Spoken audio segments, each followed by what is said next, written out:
Well, good afternoon, everybody. Come on in, take the weight off. Welcome to this final panel of an absolutely densely packed day of innovation, insights, and incredible people, some of whom are at this panel here. I've learned so much already, and there's just enough room left in my expanded mind for one more information burst. So with that, hello there, final panel. How are we feeling today? Really good. Yes, ready to go? Good, because the audience is absolutely warmed up after a day of panels. So, thank you, Cohen, for stepping in, by the way, to moderate the previous panel, and also to our young creators who are shaping the future. And the future is exactly what we're all here to talk about today. So it's a rather nice segue.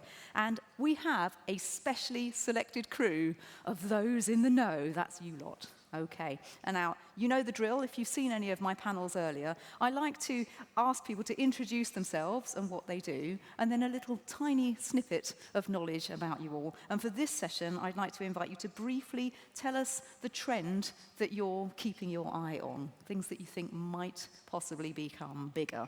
And so that's who you are, what you do, and the trend that you're particularly interested in at the moment. And we're lucky enough to have Dr. Melita Moore to start. Please, can you introduce yourself? Thank you very much, LJ. This has been such an amazing day, and as we are wrapping up, we hope everyone is still excited and awake for this last panel to talk about the future. My name is Dr. Melita Moore. I am a board member, the chair of the Health and Wellness Commission, and the vice president of Pan America Esports Development Federation for Global Esports Federation. I am also a professional team physician and esports medicine team physician. I take care of professional traditional athletes and professional esports athletes. And I'm also an entrepreneur in the health tech space, as well as esports, sports, and health. One trend that I'm really looking at right now is actually moving into this Web3 space, and so I'm really keen on learning about NFT and blockchain gaming. Right, brilliant. Thanks, Melita. Okay, let's go to Nick next. Hi. Nice to see you in real life. Yes, good to see everyone. As for myself being in esports for the past 20 years, right, as a competitive Dota player, it's quite crazy to think I'm sitting here with everyone on this panel here at the Commonwealth Games, right? In the past 15 years, what I've done is I rallied fellow gamers, and we started like ground up, grassroots initiatives, organized events, tournaments. That had a lot of, I think a few hundred events, and a lot of gamers showed up. And it started to grow, like we started to like fill up a stadium, and then we hosted World Championships last year.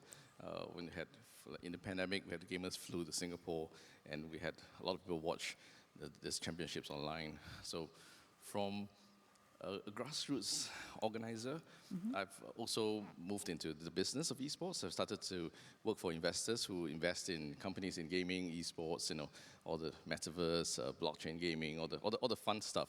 And personally, I also get involved in investing in the next generation. I lecture at the University of Stirling on the esports program. I helped to develop an esports diploma with the Ministry of Education for the next generation. I think having seen so much of esports, it still feels like we're just at the beginning.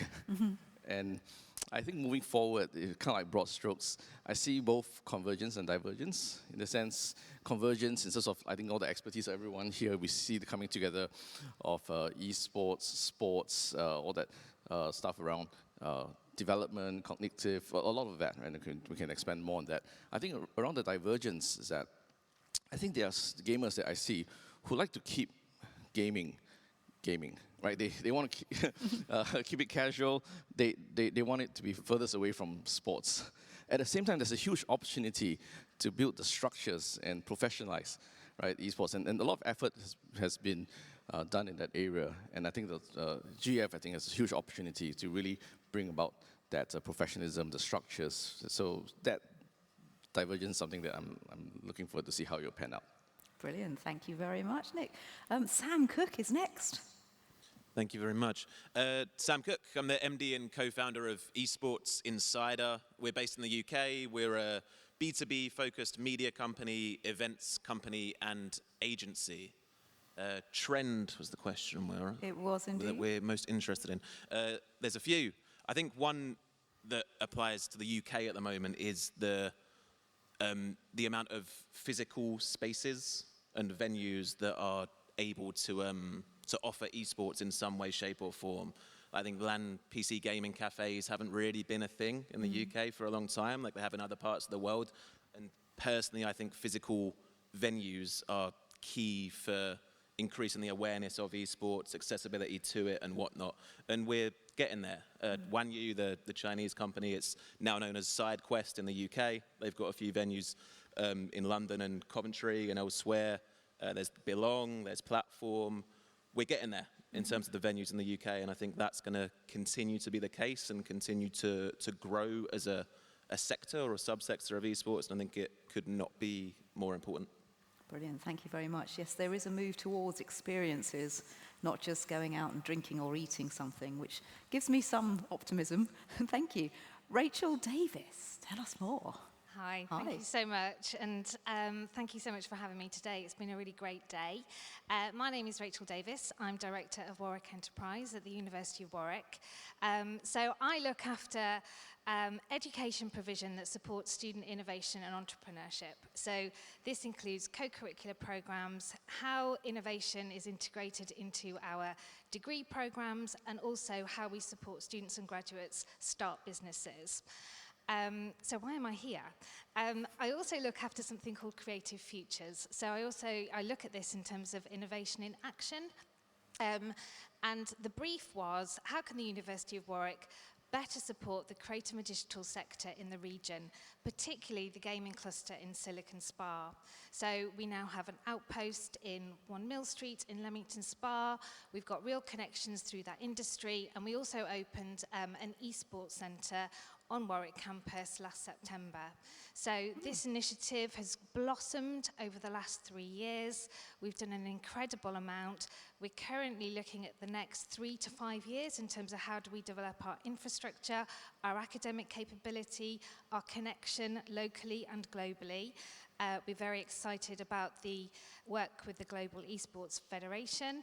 And yeah, just thinking about, for us as a university, how are we going to contribute to the growth of this sector? So I guess in terms of the trend that I'm kind of particularly interested in, it's how are other universities positioning themselves and their strengths to be able to contribute to this growing sector, particularly under the broader banner of Create-Tech, which I think is that there's an interesting symbiosis, if you like, between esports and that broader creative and digital sector. That's fascinating. Thank you very much. Right, we have more, if that's not enough. This is brilliant, isn't it? Wow. Okay, Brian, you're up next. Thanks, LJ. It's great to be here. I'm Brian Mullins. I am the Associate Director of Stanford University's Human Perception Lab. I'm also the CEO of Mind Foundry. This is Oxford University's spin-out that focuses on artificial intelligence for high-stakes applications. The types of decisions that affect people's lives or are made at the scale of populations. And today, I'm here, I'm an avid gamer, and one of the trends that I'm really passionate about is with regards to virtual and augmented reality, where I've spent most of my career in those fields, and looking at how they're connecting to and what the potential future for esports is with those technologies. I think it's fascinating because of the opportunity to add more physicality to esports, but also because of what it represents from a presence standpoint. You know, when two people are in a room together, they're humans, and they give themselves, you know, the humanity and the benefit of the doubt. And these technologies represent a way for us to scale that, so that any people in the world could be in the room face to face with each other and maybe assume the best of each other instead of assume the worst on the other side of a tiny screen with a negative comment. So I'm really excited about what the future holds for esports with AR and VR. Wow, the development of empathy across the internet. Who'd have thought it? Thank you. Okay, Yoan, you're next. Thank you. Hello. Thank you. I'm very excited to be here because all these people are proving my mom so wrong. Actually, you can go very far when you play video game. My name is Yoan Noguier. I'm the co-founder and managing director of Yunus Sports Hub. I'm from the sport ecosystem on my side. I've been working in sport for the last 10 years. I was previously working as the procurement manager for the Rio 2016 Games, which means two things. The first thing is that you live near the beach and you have a nice life, but that also means that you struggle at work. More seriously, I mean, we did fantastic things, but of course, when you work in procurement, you have this amount of money flowing through your hands, and you are hard on yourself, thinking like, what could we do better, you know, to actually create a long-lasting legacy. So I swallowed my pride and my frustration, which is hard for a Frenchman to do. I did a world tour, and I went to meet all of these event organizers. That was back in 2016, and talk to them a bit about like practically how we were doing, what we were doing in Rio, but also about advocating about this fantastic power that you have when you have such a huge industry, such a huge economic power for such a short amount of time, right? And while I was doing that, I went to these 10 countries, and I finished this world tour in France, my country. And I met, actually, while I was meeting the bidding team of Paris 2024, I met Professor Mohamed Yunus, who's the person that invented microcredit and the social entrepreneurship concept. And it clicked. It clicked because he was doing more or less the same thing, you know, showing to the sport industry how it can be used for a bigger purpose. And I was doing my small thing on a lower level and trying to give a few ideas of what I had done. So we worked together. We signed an agreement with Paris 2024. We signed an agreement with the International Olympic Committee. We have created this organization called the Yunus Sports Hub. And we are basically operating these, the biggest network of social entrepreneurship, and we put it at the service of the sport and now the esports industry.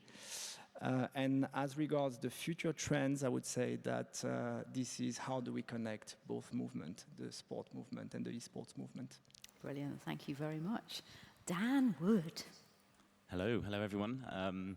So my name's Dan. I am the founder of the World Freestyle Football Association. Like many people here, I wear multiple hats, so I'm sure you can all relate. I also teach in innovation and entrepreneurship in sport. And generally get involved in anything that's quite disruptive and bends the rules and looks for new ways to achieve things in sport. So why am I here? We're a member of the GEF, so very proud and privileged to be part of this amazing network. Please come by in the innovation zone later, well, tomorrow, I should say now. It's the restaurant time after this. Yeah, to showcase our sport. We have an exciting trajectory ahead, just as esports does. And we relate the communities. For us, is exactly the same in terms of participation. Trend-wise, headline for me, I'm going to steal where it started. I'm going to go back to Web3. And for me, it's around DAOs and decentralized organizations, particularly around governance. It was mentioned on a few of the panels today, seeing how communities can actually have a voice and own, and how important ownership is for the future for individuals. We've got a very savvy generation growing up around us. Okay, brilliant. My goodness. What a fabulous and wide-ranging panel we have. How on earth would you even begin to ask a question? Well, luckily, I've got one. It's going to be for you, Melita. You're very well known for your work on maintaining the mental and physical health of esports athletes. People have mentioned this outdated stereotype of somebody in their basement not being very healthy and working furiously just on a console. I think it's safe to say that myth has been well and truly busted a long time ago. But what I think people might not be aware of is just how much work goes into being in that peak physical and mental condition for competing. So I'd love to hear what your thoughts are on the developments in caring for esports players at all levels of play. Yeah, thankfully we are starting to see more of this happen. And yes, I hope that this myth has been debunked at this point. No longer are people eating crisp and drinking energy drinks and sitting down. What we certainly are promoting at the Global Esports Federation, and what we have seen kind of internationally from a lot of our content creators, our streamers, and even our top tier esports athletes, they are really more into their health and their wellness. And I think once the light bulb went on that the healthier you are, both physically and mentally, the better you're going to perform. And when we talk about health and wellness in gaming, we always talk about how it's going to impact your performance, because that's what's important to the gamer. Yes, we want everyone to be healthy, have a great, healthy lifestyle, but for a competitive athlete, it's about how do I get that competitive edge. And so when we talk about health and wellness, a lot of people really still are not quite familiar that with professional level esports athletes, you know, they're grinding. They're on a computer 12 to 18 hours a day. They're in front of that screen. They're sitting down. For your casual gamer, they're on a screen 8 to 12 hours a day. That's a lot of sedentary time. That's a lot of screen time. And so when we talk about health and wellness, for me, you know, we talk about this brain-eye-body connection, and that everything really kind of comes back to what we call cognitive wellness or brain wellness. And so my priority is always vision health. And a lot of people are very shocked and surprised. I'm glad we have you here today to also put your stamp on the importance of vision. But when we talk about how much blue light is coming, how much screen time is coming over those hours and hours, vision health is really a key priority for us. And then we talk about mental health, which has been a thread throughout the conversations today. And so when we're looking at our top tier teams, they are starting to set a trend, and most of these teams will have a healthcare professional, one. And in traditional sport, we have a full team of people to take care of our athletes. We are trying to promote that from our grassroots level with some of our coaching that we're going to be doing through our academy, really explaining the benefits of health and wellness. But from a mental standpoint, it's not just about performance and how you get in the zone and how you play in the zone. And a lot of times we have sports psychologists on our esports teams, but it's really delving into the other pieces of that. You know, someone talked about gaming addiction today. Controversial topic in the esports space. However, it does exist, certainly in more countries than others. We talk about depression, anxiety, but we also talk the positive benefits of mental health. And so we talk about the team building, the problem solving, the social connectedness. So that's a large part of what we discuss. We also talk about sleep, diet, exercise, nutrition, those types of things. What we're starting to see a trend with in this health and wellness space is really using more data, more wearables, more technology. The more information that we have, the better we're able to perform. So just like in traditional sport, we rely a lot on wearables and technology and having that data. And data's also been kind of woven through the conversation today. We're starting to see that more on the excuse me, on the esports side, so that we can talk about how we can improve and enhance performance. That's brilliant. And it does filter down, I think, to I say normal people, but what does normal even mean these days? But wearing a watch that says, do you know what, today you only got 4.5 hours sleep, so you're going to only run 1.6 kilometers. And another time it'll be like, okay, it's time for a long run based on other factors. So I like the idea that people trained in esports may be indirectly helping everybody to change how they look at their bodies and minds. Thank you. Nick, I'm going to come to you. One of your many areas of expertise is around business, education, and governance. So what areas do you think we need to keep our eye on if we want to kind of help esports move forward in business? Yeah, there are many challenges because we're like at the beginning. It almost feels like, you know, like the genie's out of the bottle, and everyone's excited, a bit frothy, and the water needs to take time to find its level. If I can highlight maybe 2 or 3 key challenges that we need to keep our eye on. One is around IP, right? As it's been talked about, companies spend millions of dollars to make these games, and then they end up trying to make money from the game. Maybe they will sell the game at some point.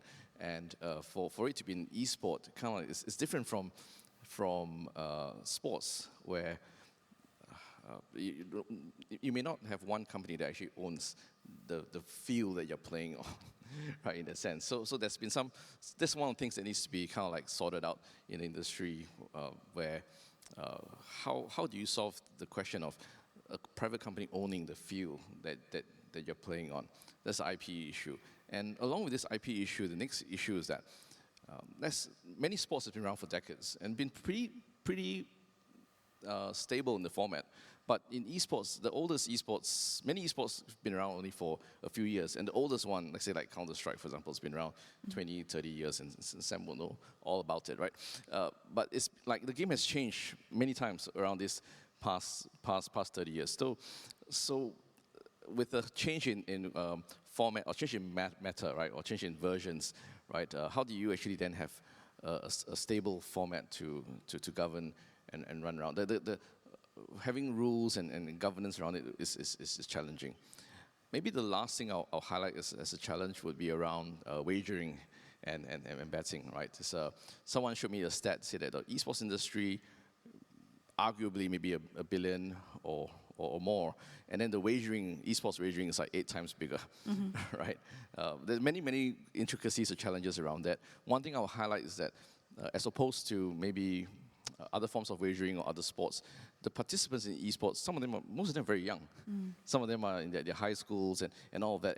And then when someone walks up to them and say, hey, for the next tournament you're going, here's, some money, just play a little bit less than you usually would, right? And there's a lot of money actually involved. So I think that's a huge opportunity to look at some of these areas around how do you tackle the issue of IP, of the sustainability or the stability of the formats, the versions that matter, and also around the rules and regulations around wagering. And I think everyone in this room, and especially the Global Esports Federation, has a huge opportunity to play in these issues. My goodness, that's absolutely fascinating. I don't really think about it. When you play tennis, nobody owns the idea of tennis. And yet, in this environment, it's a completely different idea. Thank you. Well, Sam, you've been at the centre of so many major esports developments. I want to hear some more about the key trends. Obviously, you said earlier you have your eye on a few. Which ones do you think are shaping the industry the most? And how should we respond? Big question. Yeah, I know. I get that a lot. I mean, I think in terms of like esports further development, what has actually, to answer like the reverse question almost, what is holding the industry back to some degree? In terms of revenues, teams and tournament operators are heavily reliant on sponsorship.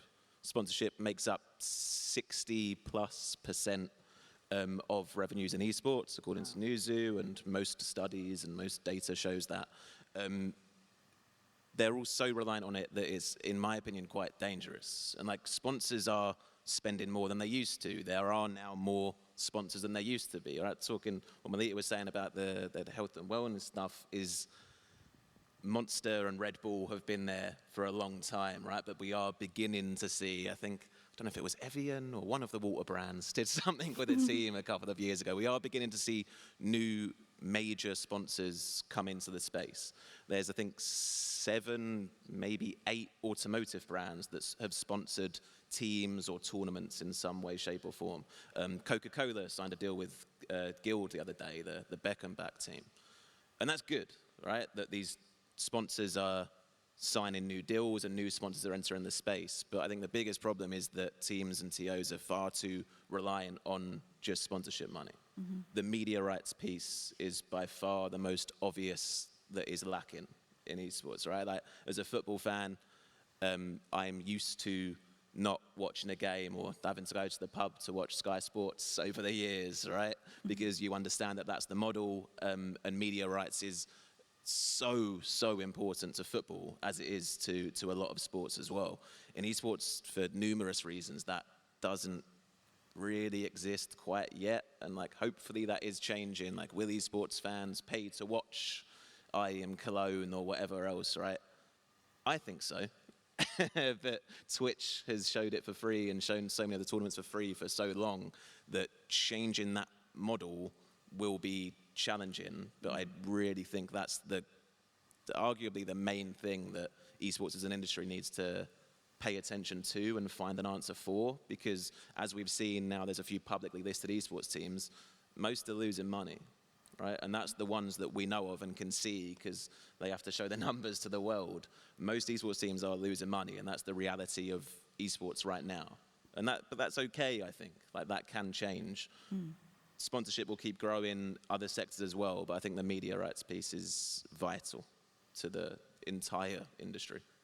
It reminds me of the music industry, almost, which made a big error in not taking MP3 technology seriously. And MP3s were around for a while, and I had an MP3 player before the iPod came out. And I said that the iPod didn't necessarily innovate MP3s, but what they did do was suddenly make it user-friendly. 1,000 songs in your pocket, something like that. And I wonder whether esports is just waiting for that pivotal moment, the one thing that's going to start everything else rolling. So it's a really interesting observation. Thank you. Okay, Rachel, well, the University of Warwick's always taken an interest in innovation. I visited one of your 3D printing labs about 7 years ago, something like that, with my work at the BBC, at BBC Click.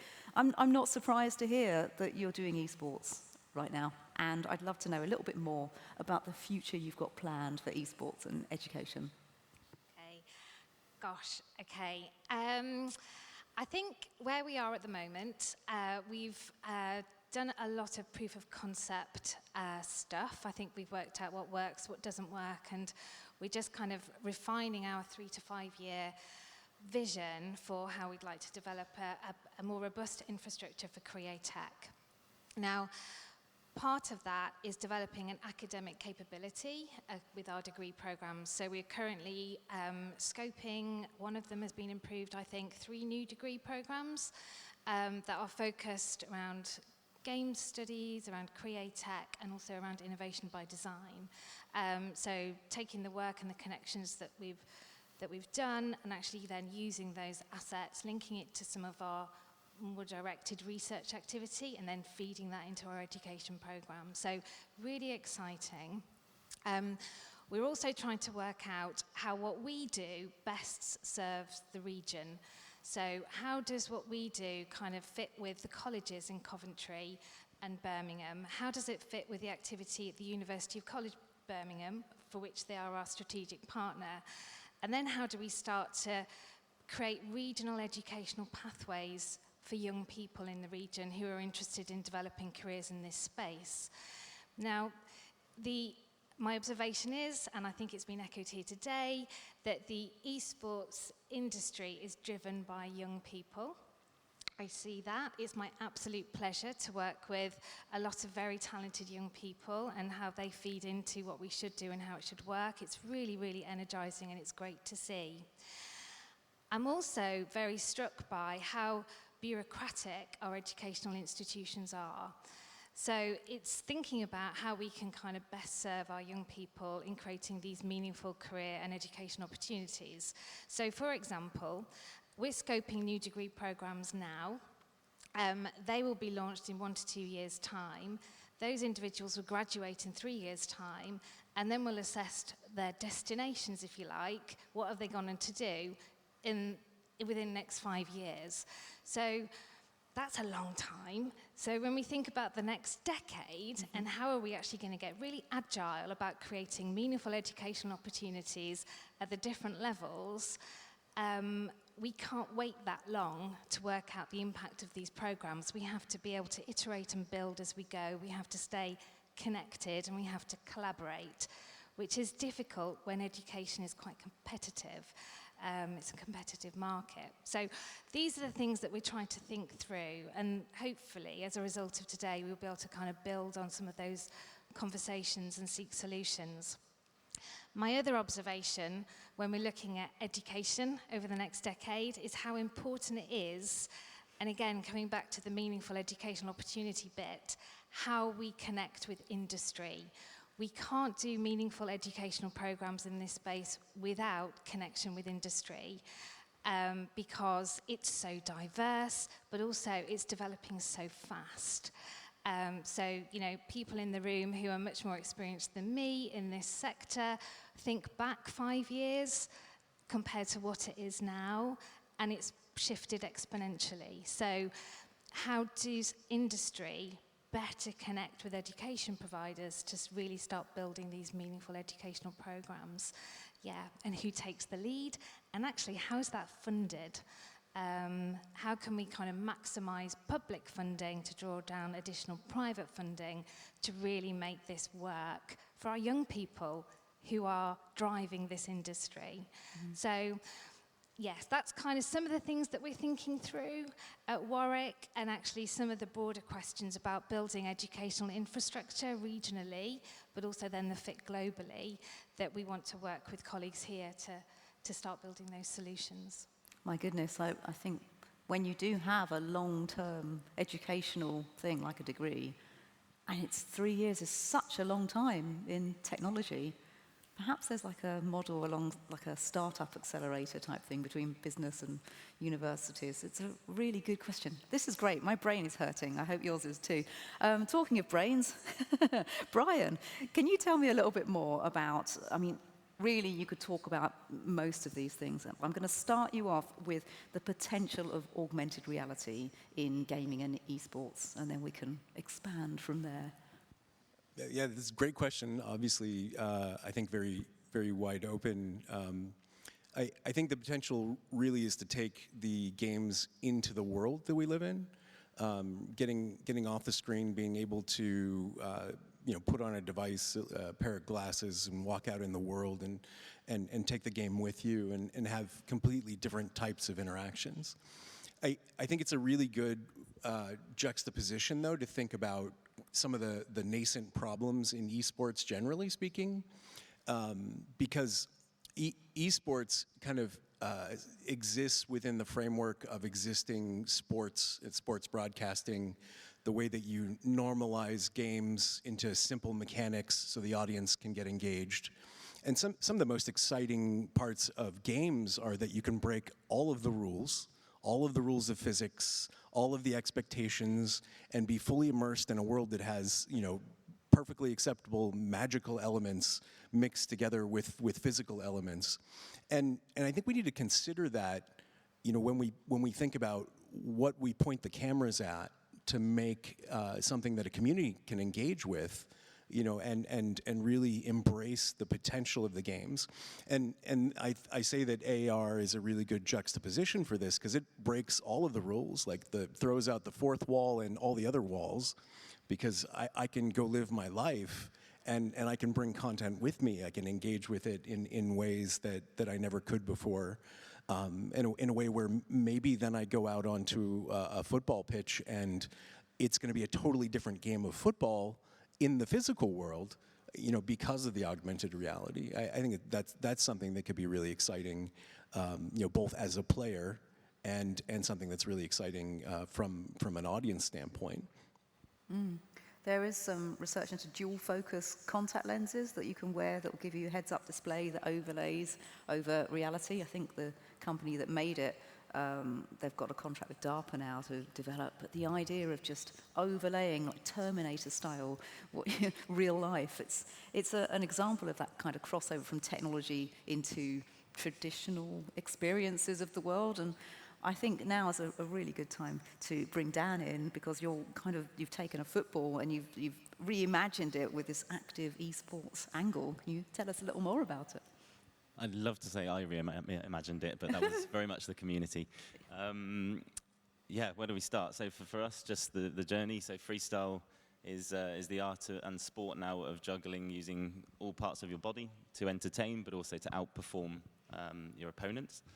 We traced it back over 2,000 years to games in Myanmar and China, where with incredible wooden woven balls, where this artistic display was existing. Wow. Sepak takraw, obviously in Malaysia, has got similarities in many ways. Really, the standout moment and why this came about for us was the people, and that's again why I think we're all here ultimately, is the gamer, it's the community, it's the individual. And so, I stumbled into this community in 2005, and literally they blew me away. At that point, still, they were not influencers as we know them today, but they were very, very humble street children who had just got bored of not being seen and picked up a ball and started practicing on their own, and then were being picked up by Nike and by TV commercials and traveling the world. And I just thought, within a moment, when you see the captive attention that they get, and again, I've talked the parallel to esports now and why we relate, within moments, you're attracting thousands and thousands, if not then millions of people and eyeballs. And with that captive attention, this is not about sport anymore. There's a play element, which is natural, and more people need to be more curious and play and just enjoy what they're doing. But this is a captive attention to then listen and learn, and so deliver education and to talk about life skills. So that's what we launched, and it's snowballed into what we're doing now, which is aiming on our own pathway, very much emulating what esports is going to here with the Commonwealth. Active esports, it does what it says on the tin, in my opinion. I don't think we need to over-talk that. I think it's a logical thing to talk about, and I think actually everyone does live that. Whether it's simplicity. Gentleman from Sport England earlier was talking about you don't have to play sport to be active. You can go for a walk. It's just moving your body. So I don't think we need to overly preach, and actually we can't, because the community won't listen to that. we have to know that. I've got a 10-year-old boy, so I can speak from my personal experience of that generation. It's embracing who they are as people and relating the subject matter and listening to what they want. If I can just go in a slightly different evolution from there, one interesting point about media, which has come up a couple of times. For me, the media and broadcast is a huge threat to what esports can be. And I say that only because of the history, again, looking back of how sport has been governed and evolved. And I think, the rules and the gameplay itself can actually be dictated by media. We've had experiences from Red Bull TV trying to change the format of our competition already, and we're 10 years old as a sport. Tennis, everyone thinks the women's game is 3 sets because of physicality, but it's not. It's because media wanted it that way to fit in with scheduling. So I think there's a danger that we have to be careful of in the growth of esports. We need media, but not dependently, because at the end of the day, all of these athletes are online all the time anyway. They are the broadcaster themselves in most cases. Brilliant, that's really interesting. Thank you very much. We could talk about all of this, and I'm just aware of the time, so I'm going to briefly come to you, Yoan, to explain to us a little about social business before we do a little bit of a wrap-up. Thank you. Yeah, I'm realizing that we're talking about the future, and I'm talking about Professor Yunus that this year is turning 82. But actually, the reason why we're bringing this subject is that an economic system or a business model is not a fatality. That said, when you start and influence it at the beginning, it is easier, it is cheaper, it is smoother to make things for a social purpose. Professor Yunus is, for those who don't know him, is the person that was awarded the Peace Nobel Prize in 2006 for creating the first institution of microcredit. So the fact of lending very small amount of money to very poor people so that they can start a business. And now you have microcredit everywhere in the world. He realized in this internationalization process that he had done much more than creating a bank for the poor. He had created a new framework for business because he had created a business to solve a problem. And he got really excited about this idea. And if you take only his country, Bangladesh, he has created more than 60 of these businesses, nationwide businesses, the biggest bank, the biggest panel distribution company, the biggest telecommunication company. But all of them with the same common denominator, which is you do not need to create a business to become rich. You can make it to solve a problem. So by doing so, he has kind of broken the binary vision according to which you have on the one side business to make money and charity to do good. He said, actually, you know what? Business is a pretty good tool to do good. Because when you invest €1 in a business, it will make babies because there is a business model. In charity, it will do a great job, but you will need to chip in over and over again. So I think that this is extremely important to take these into consideration at this moment in the history of the esport industry, where things are getting structured, because this is now that we have a better leverage, and actually we will be able to do so much more with so much less resources if we are embedding this into the very system and into the very business model of the esport industry. Brilliant, thank you. As with all these answers, I wish that I could delve deeper and ask follow-up questions, but I'm going to do a slightly different wrap.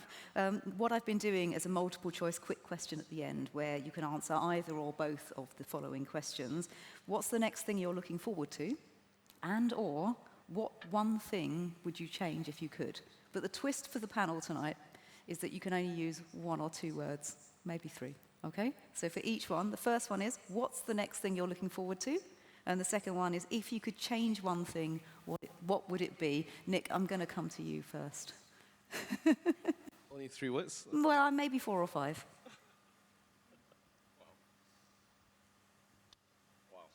You can have a sentence if you like. I guess I'm aware that we have just a few minutes. I want to try and get everybody's an opportunity to say something. I think in digital disruption, that we're seeing the disruptions brought about by the digital, by COVID, right now I'm coming to my few words. Esports and the respect GEF has the opportunity to bring the stakeholders together to work together on the issues. Brilliant, thank you very much. Dan, you're up next. What one thing you're looking forward to and one thing you would like to change? Looking forward to, in a couple of words. Sure. The weekend. Excellent. Hey. It is going to be good, isn't it? The work from home league. Oh, that's your thing, isn't Which is only a few words. Can I say more about it? Do you know what? Let's talk about it afterwards, because I want to make sure everyone gets a chance to say something. That's what I was thinking. Thank you, though. Okay, Welcome. Rachel, you're next. One thing that you're looking forward to, one thing you'd like to change. Okay. After the weekend, the Esports Centre will be in the Pump Rooms in Leamington Spa for Culture Fest. So very exciting. We're looking forward to that. One thing I would change, I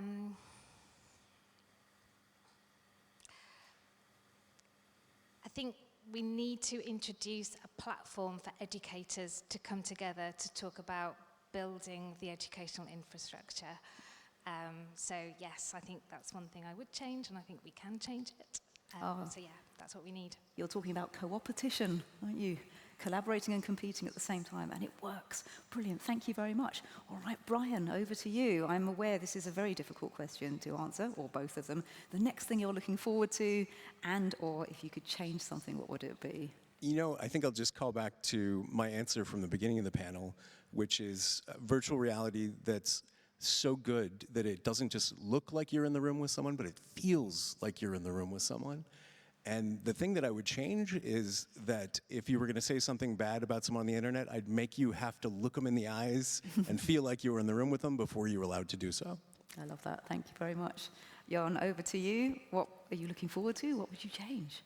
I'm also gonna repeat what I said a bit at the beginning of the panel. I think that what I'm looking most forward to by coming here is really to create this connection between the two movements and really see how that relationship starts.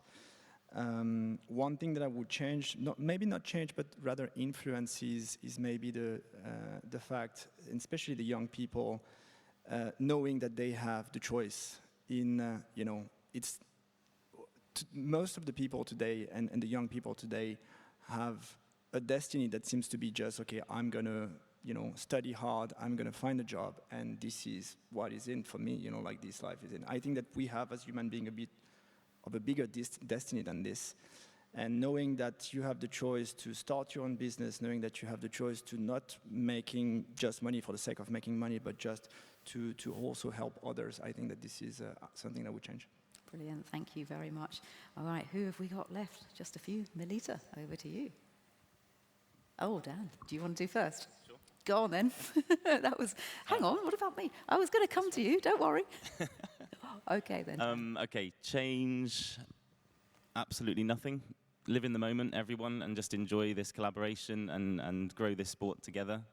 I'm looking forward to this ball being kicked off this weekend from the Commonwealth Esports Championships and ending up at the Women's World Cup final in Australia and New Zealand in next year. Everyone can get involved, sign, make a pledge to help the community and see what we can change in this world together. Thanks, Dan. I wish there was time to see you do a few tricks. Okay, Melita, you're our final person today on this amazing panel. What's the next thing you're looking forward to, and/or what would you change if you could change something? I'm looking forward to more moments like today, like what we're doing now. I think Global Esports Federation as an organization, we're focused forward. We are looking toward the future. The past does not need us. And so I'm very grateful and looking forward to having this magnitude of an event for esports. What I hope that we can all change together is being able to provide more visibility, opportunity, capital, and resources into developing countries such as Africa, India, when we're looking at their gaming, their esports community, their streaming capability. And so that's one thing that I would be hoping that we can all help change together. Digital equity. What a wonderful way to end the panel. Thank you very much, panelists. A massive round of applause for you all, and to you, audience. Thank you. Right. All those are very comfortable chairs, but I've managed to get out of them. Okay, it's been a real pleasure to spend time with you all, and I hope that you've made some unexpected and welcome connections there as well. Panelists, you may now relax and leave. I'm going to just wrap. We can do a nice big round of applause for everybody. Thank you very much.